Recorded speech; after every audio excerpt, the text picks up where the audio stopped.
ಎಲ್ಲರಿಗೂ ನಮಸ್ಕಾರ. ಮತ್ತೊಂದು ವಿಡಿಯೋಗೆ ಆತ್ಮೀಯ ಸ್ವಾಗತ ಬಯಸುತ್ತಾ, ಆತ್ಮೀಯ ವಿದ್ಯಾರ್ಥಿಗಳಿಗೆ ದ್ವಿತೀಯ PUCಯ ವಿವರಾಧನೆಗೆ ಸಂಬಂಧಪಟ್ಟಂಥ 2ನೇ ಪ್ರಶ್ನೆ ಪತ್ರಿಕೆ. ಇಲ್ಲಿರುವಂಥ MCQಗಳು ಮತ್ತು ಹೊಂದಿಸಿ ಬರೆಯೋರು ಇಂಪಾರ್ಟೆಂಟ್ ಆಗಿರುತ್ತೆ. ಸೊ ಒಂದಂಕದ ಪ್ರಶ್ನೆ ಯಾವ ರೀತಿ ಬರುತ್ತೆ ಅಂತ ತಿಳ್ಕೊಳ್ಳೋಣ. ಸೊ ನಿಮಗೆ 3 ಕರ್ನಾಟಕ ಶಾಲಾ ಪರೀಕ್ಷಾ ಮೌಲ್ಯ ನಿರ್ಣಯ ಮಂಡಳಿ ಹೊರಡಿಸಿದಂತೆ ಅದರಲ್ಲಿ ತುಂಬ ಡಿಫಿಕಲ್ಟ್ ಆಗಿ ಕ್ವೆಶ್ಚನ್ ಪೇಪರ್ನ ತೆಗೆದಿರ್ತಾರೆ. ಅಲ್ಲಿಯೂ ಕೂಡ ನೀವು ಇಂಪಾರ್ಟೆಂಟ್ ನೋಡ್ಕೋಬೇಕು. ಅಲ್ಲಿ ಕೂಡ ಓದ್ಕೊಂಡ್ರೆ ನಿಮಗೆ ನೀವು 80 ಔಟ್ ಆಫ್ 80ನ ಮಾಡ್ಕೊಳ್ಬೋದು. ಬನ್ನಿ ಈತನ ವಿಡಿಯೋದಲ್ಲಿ ಪಾರ್ಟ್ ಸೆಕ್ಷನಲ್ಲಿ ಕೊಟ್ಟಿರುವಂಥ MCಗಳು ನೋಡ್ಕೊತ ಹೋಗೋಣ. ಈ ಕೆಳಗಿನವುಗಳಲ್ಲಿ ಯಾವುದು ನಿರ್ವಹಣೆಯ ಕಾರ್ಯವಲ್ಲ ಅಂತ ಕರೀತಾರೆ. ಅದಕ್ಕೆ ಸರಿಯಾದ ಉತ್ತರ ಸಹಕಾರ. ಹಾಗೆ 2ನೇ ಪ್ರಶ್ನೆ, ಉದ್ದೇಶಗಳನ್ನು ಸ್ಥಾಪಿಸಲಾಗುವ ನಿರ್ವಹಣಾಂಗದ ಕಾರ್ಯವನ್ನು ತಿಳಿಸಿ ಅಂತ ಕರೆದ ಸರಿಯಾದ ಉತ್ತರ ಯೋಜಿಸುವಿಕೆ ಅಂತ ಕರಿತೀವಿ. 3ನೇ ಪ್ರಶ್ನೆ, ದ್ರಾಕ್ಷಿ ಬಳ್ಳಿಯು ಅಂತ ಕರೆದು ಅನೌಪಚಾರಿಕ ಸಂವಹನವಾಗಿರುತ್ತೆ. ಚರಾಸ್ತಿಗಳು ನಗದಾಗಿ ಮಾರ್ಪಡಲಾಗುವ ಆಸ್ತಿಗಳಂದರೆ 1 ವರ್ಷದಲ್ಲಿ ಆಗ್ತವೆ. ಅಲ್ಲಿಗೆ ಸರಿಯಾದ ಉತ್ತರ ಬಿ, 1 ವರ್ಷದ ಒಳಗೆ ಅಂತ ಕರಿತೀವಿ. 5ನೇ ಪ್ರಶ್ನೆ, ಅಮೆಜಾನ್ ಡ್ಯಾಶ್ಗೆ ಉದಾಹರಣೆಯಾಗಿದೆ. ಸರಿಯಾದ ಉತ್ತರ ವ್ಯಾಪಾರಿ ಗುರುತು. ಇನ್ನು ಖಾಲಿ ಬಿಟ್ಟ ಸ್ಥಳ ನೋಡ್ಕೊಳ್ಳಿ. 6ನೇ ಪ್ರಶ್ನೆ, ಡ್ಯಾಶ್ ಅವರನ್ನು ವೈಜ್ಞಾನಿಕ ನಿರ್ವಹಣೆಯ ಪಿತಾಮಹ ಎಂದು ಕರಿತೀವಿ. FW ಟೇಲರನ್ನು. ಡ್ಯಾಶ್ ಯೋಜನೆಯನ್ನು ಒಂದು ಬಾರಿ ಕೈಗೊಳ್ಳುವ ಚಟುವಟಿಕೆ ಅಭಿವೃದ್ಧಿಪಡಿಸಲಾಗಿದೆ. ಏಕಬಳಕೆ ಅಂತ ಕರಿತೀವಿ. ನೇಮಕಾತಿಯು ಸಂಸ್ಥೆಗೆ ಹೊಸ ಪ್ರತಿಭೆಯನ್ನು ಹೊತ್ತು ತರುತ್ತದೆ. ಅದಕ್ಕೆ ಬಾಹ್ಯ ನೇಮಕಾತಿ ಅಂತ ಕರಿತೀವಿ. ಯೋಜಿಸುವಿಕೆ ಮತ್ತು ನಿಯಂತ್ರಿಸುವಿಕೆ ಡ್ಯಾಶ್ ನಿರ್ಣಯ ಕಾರ್ಯಗಳಾಗಿವೆ. ಸರಿಪಡಿಸುವ ನಿರ್ಣಯ ಕಾರ್ಯಗಳಾಗಿವೆ. ಹಾಗೆ 10ನೇ ಪ್ರಶ್ನೆ, ನೀರಿನ ವಿತರಣಾ ಮಾರ್ಗವನ್ನು ಶೂನ್ಯ ಹಂತದ ಎಂದು ಕರಿತೀವಿ ನಾವು. ಇನ್ನು ಹೊಂದಿಸಿ ನೋಡ್ಕೊಳ್ಳಿ. ಸಮನ್ವಯತೆ ಎನ್ನುವುದು ಗುಂಪಿನ ಪ್ರಯತ್ನಗಳನ್ನು ಒಗ್ಗೂಡಿಸುತ್ತೆ. ಬಾಹ್ಯ ಶಕ್ತಿಗಳ ಸಮಷ್ಟಿ ಎನ್ನುವುದು ವ್ಯವಹಾರ ಪರಿಸರದ ಒಂದು ಲಕ್ಷಣ. ಅಧಿಕಾರ ಎಂಬುದು ಆಜ್ಞೆಗಳನ್ನು ನೀಡುವ ಹಕ್ಕಾಗಿದೆ. ವರ್ಗಾವಣೆ ಎಂಬುದು ಆಂತರಿಕ ಮೂಲ. ಹೂಡಿಕೆ ಮೇಲಿನ ಪ್ರತಿಫಲನ ಅದು ದೀರ್ಘಾವಧಿ ಹೂಡಿಕೆ ನಿರ್ಣಯ. ಇನ್ನು ಇಲ್ಲಿ ನೋಡ್ಕೊಳ್ಳಿ 1 ಅಂಕದ ಪ್ರಶ್ನೆಗಳು. ಗ್ಯಾಂಗ್ ಪ್ಲ್ಯಾಂಗ್ ಎಂದರೇನು, ಅದೊಂದು ತುಂಬ ಇಂಪಾರ್ಟೆಂಟ್ ಆಗಿರುತ್ತೆ. ನಿರ್ವಹಣೆ ವ್ಯಾಪ್ತಿ ಎಂದರೇನು, ನಿರ್ದೇಶಿಸುವಿಕೆ 2 ಅಂಶಗಳನ್ನು ತಿಳಿಸಿ, ಗುರುತುಪಟ್ಟಿ ಹಚ್ಚುವಿಕೆ ಎಂದರೇನು, ಹಾಗೆ ಕವಿಯೇಟರ್ ಎಪ್ಟರ್ ಅವರ ಹೇಳಿಕೆಯನ್ನು ಅಂತ ಇಂಪಾರ್ಟೆಂಟ್ ಆಗಿರುತ್ತೆ. ಇನ್ನು ನಿಮಗೆ 2 ಅಂಕದ ಪ್ರಶ್ನೆಗಳಲ್ಲಿ ಶ್ರೇಣೀಕೃತ ಸರಪಳಿ ಎಂದರೇನು ಅಂತ ತುಂಬ ಇಂಪಾರ್ಟೆಂಟ್ ಇರುತ್ತೆ. ಹಾಗೆ ನಿರ್ವಹಣೆಯ 2 ಉದ್ದೇಶಗಳನ್ನು ತಿಳಿಸಿ ಅಂತ ಇರುತ್ತೆ. ಹಾಗೆ ಜವಾಬ್ದಾರಿ ಎಂದರೇನು, ಅನುಸ್ಥಾಪನೆ ಎಂದರೇನು, ಪ್ರೇರೇಪಣೆ ಅರ್ಥ ನೀಡಿ, ಹಾಗೆ ನಿಯಂತ್ರಿಸುವಿಕೆ 2 ಮಿತಿಗಳನ್ನು ತಿಳಿಸಿ, ಹಣಕಾಸಿನ ಯೋಜಿಸುವಿಕೆ ಅರ್ಥವನ್ನು ತಿಳಿಸಿ, ಜಾಹೀರಾತಿನ 2 ಲಕ್ಷಣಗಳನ್ನು ತಿಳಿಸಿ, ಬಳಕೆದಾರ ರಕ್ಷಣೆ ಅಂದರೆ ಇವು ತುಂಬ ಅಷ್ಟು ಇಂಪಾರ್ಟೆಂಟ್ ಆಗಿರುತ್ತೆ ನೋಡಿ 2 ಅಂಕದ್ದು. ಪಾರ್ಟ್ ಸಿ ಇಲ್ಲಿ ಕೊಟ್ಟಂಥ ಪ್ರಶ್ನೆಗಳಿಗೆ 4 ಮಾರ್ಕ್ಸ್ ಇರ್ತವೆ. ಪ್ರತಿ ಪ್ರಶ್ನೆಗೆ 4 ಅಂಕಗಳನ್ನು ಕೊಡಲಾಗುತ್ತೆ. ನಿರ್ವಹಣೆ ತತ್ವಗಳ ಮಹತ್ವವನ್ನು ವಿವರಿಸಿ, ವ್ಯವಹಾರ ಪರಿಸರ 4 ಲಕ್ಷಣಗಳನ್ನು ವಿವರಿಸಿ ಅಂತ ಇರುತ್ತೆ. ಹಾಗೆ ನಿಮಗೆ ಇಲ್ಲಿ ಯೋಜಿಸುವಿಕೆ 4 ಮಿತಿಗಳನ್ನ ತಿಳಿಸೋದು ಇಂಪಾರ್ಟೆಂಟ್ ಆಗಿರುತ್ತೆ. ಸಿಬ್ಬಂದಿ ನಿರ್ವಹಣೆಯಲ್ಲಿರುವ 4 ಆಯ್ಕೆ ಪರೀಕ್ಷೆಗಳನ್ನು ವಿವರಿಸಿ, ನಿಯಂತ್ರಿಸುವಿಕೆ 4 ಪ್ರಾಮುಖ್ಯತೆಯನ್ನು ತಿಳಿಸಿ, ಹಾಗೆ ಮಾರಾಟ ಪ್ರಕ್ರಿಯೆ ಮಿಶ್ರಣದ ಮೂಲಾಂಶಗಳನ್ನು ವಿವರಿಸಿ, ಹಾಗೆ ಬಳಕೆದಾರ 4 ಹಕ್ಕುಗಳು ವೆರಿ ಇಂಪಾರ್ಟೆಂಟ್ ನೋಡಿ. Explain the any rights of consumer ಅಂದರೆ ಗ್ರಾಹಕರ ಹಕ್ಕುಗಳನ್ನು ತಿಳಿಸಿ ಅಂತ ಕೇಳ್ತಾನೆ. ಲಿಸ್ಟ್ ಮಾಡಿ ಗ್ರಾಹಕರ ಹಕ್ಕನ್ನು ಕೇಳ್ತಾನೆ.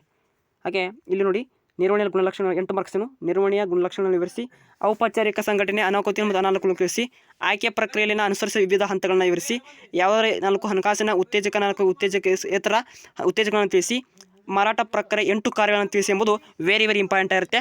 ಸೊ ನೆಕ್ಸ್ಟ್ ಪ್ರಶ್ನೆ ನೋಡಿ. ಇಲ್ಲಿ ಕೂಡ MCQ ಇಂಪಾರ್ಟೆಂಟ್ ಇರುತ್ತೆ. ಈ ಕೆಳಗಿನವುಗಳಲ್ಲಿ ಯಾವುದು ನಿರ್ವಹಣೆಯ ಕಾರ್ಯವಲ್ಲ ಎಂಬರುತ್ತೆ. ಸರಿಯಾದ ಉತ್ತರ ಸಿ, ಸಹಕಾರ. ನಿರ್ವಹಣೆ ಎಂಬುದು ಕಲೆ ಮತ್ತು ವಿಜ್ಞಾನ 2 ಆಗಿರುತ್ತೆ. ನಿರ್ವಹಣೆ ತತ್ವಗಳು ಡ್ಯಾಶ್ ಆಗಿರೋದಿಲ್ಲ, ಸಂಪೂರ್ಣವಾಗಿರೋದಿಲ್ಲ. ಇನ್ನು ಖಾಲಿ ಬಿಟ್ಟ ಸ್ಥಳ ನೋಡ್ಕೊಳ್ಳಿ. ಡ್ಯಾಶ್ ಅವರನ್ನು ವೈಜ್ಞಾನಿಕ ನಿರ್ವಹಣೆ ಪಿತಾಮಹ ಎಂದು ಕರಿತೀವಿ ನಾವು. FW ಟೇಲರ್ ಅವರನ್ನು. ವ್ಯವಹಾರ ಪರಿಸರ ಒಂದು ಆಯಾಮವಾಗಿದೆ, ಆರ್ಥಿಕ ಪರಿಸರ ಎಂಬುದು ಆಗಿದೆ. ಏಕಬಳಕೆ ಯೋಜನೆಗೆ ಒಂದು ಉದಾಹರಣೆ ಅಂದರೆ ಮುಂಗಡ ಪತ್ರ. ಇನ್ನು ಹೊಂದಿಸಿ ನೋಡ್ಕೊಳ್ಳಿ. ಕಾರ್ಯತಂತ್ರ ಎಂಬುದು ಅಧಿಕಾರ ಪ್ರತಿನಿಧಿಸುವ ಒಂದು ಯೋಜನಾ ಒಂದು ವಿಧ. ವಿಕೇಂದ್ರೀಕರಣ ಅಂದರೆ ಅಧಿಕಾರವನ್ನು ಹಂಚಿಕೆ ಮಾಡೋದು. ಸಂಘಟನೆ ರಚನೆ ಎಂದರೇನು, ಪ್ರತಿನಿಯೋಜನೆ ಮೂಲಾಂಶವನ್ನು ತಿಳಿಸಿ ಎಂದು ಕರಿತೀವಿ.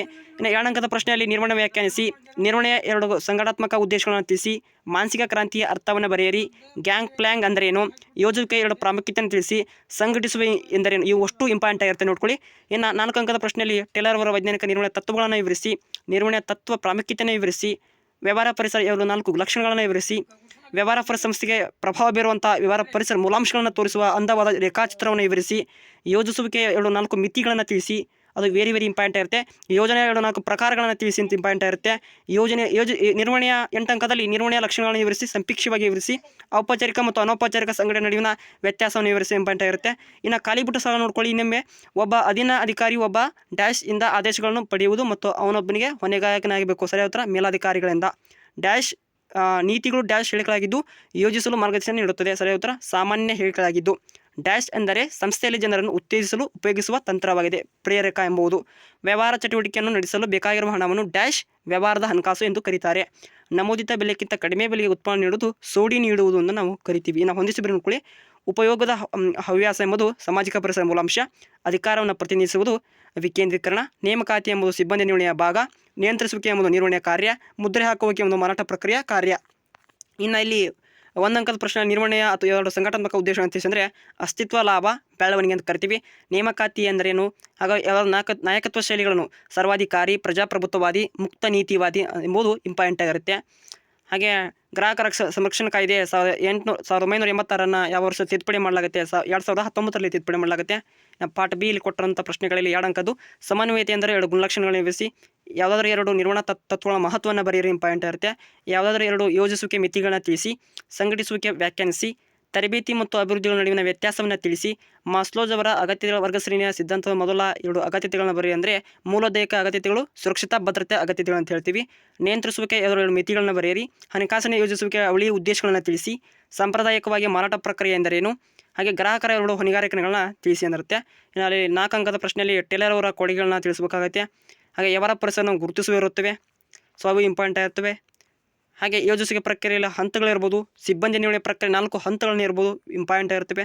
ನಾನು ನಿಯಂತ್ರಿಸುವಿಕೆ ಪ್ರಾಮುಖ್ಯತೆ ಇಂಪಾರ್ಟೆಂಟ್ ಆಗಿರುತ್ತೆ. ಸೊ ನೆಕ್ಸ್ಟ್ ಇಲ್ಲಿ ನಿಮಗೆ ಸಿಬ್ಬಂದಿ ನಿರ್ವಹಣೆಯ 4 ಆಯ್ಕೆ ಪರೀಕ್ಷೆ ಅಂತ ಕರಿತೀವಲ್ಲ, ಅವು ಇಂಪಾರ್ಟೆಂಟ್ ಇರುತ್ತೆ. ನಿಯಂತ್ರಿಸುವಿಕೆ ಪ್ರಾಮುಖ್ಯತೆ ಇರ್ಬೋದು, ಮಾರಾಟ ಪ್ರಕ್ರಿಯೆ ಮಿಶ್ರಾಂಶಗಳಿರ್ಬೋದು, ಬಳಕೆದಾರರ ಹಕ್ಕುಗಳಿರ್ಬೋದು, ಇವುಗಳ ಇಂಪಾರ್ಟೆಂಟ್ ಆಗಿರುತ್ತೆ. ಸೊ ನೆಕ್ಸ್ಟ್ ಇಲ್ಲಿ ಖಾಲಿ ಬಿಟ್ಟ ಸ್ಥಳಗಳನ್ನು ನೋಡ್ಕೊಳ್ಳಿ, ಅವು ತುಂಬ ಇಂಪಾರ್ಟೆಂಟ್ ಇರುತ್ತೆ. ಒಂದು ಸಂಸ್ಥೆಯ ಉನ್ನತ ಮಟ್ಟದ ಅಧಿಕಾರಿಗಳಂತ ಕೆಳ ಹಂತದ ನೌಕರರಿಗೆ ಕಂಡುಬರುವ ಔಪಚಾರಿಕ ಅಧಿಕಾರದ ಮಾರ್ಗವನ್ನು ನಾವು ಏನಂತ ಕರಿತೀವಿ ಅಂತ ಕೊಟ್ಟಿರ್ತಾರೆ. ಅಲ್ಲಿಗೆ ಸರಿಯಾದ ಉತ್ತರ ನೀವು ಇಲ್ಲಿ ಮ್ಯಾಗ್ ಕೊಟ್ಟಿರ್ತಾನೆ, ಸೊ ಕೋನ ಹುಡುಕಿ ಬರೀಬೇಕು. ಇವು ಕೂಡ ಇಂಪಾರ್ಟೆಂಟ್ ಆಗಿರ್ತವೆ. ಸೊ ಅವಾಗ ನೋಡ್ಕೊಳ್ಳಿ. Thank for watching. Have A nice day.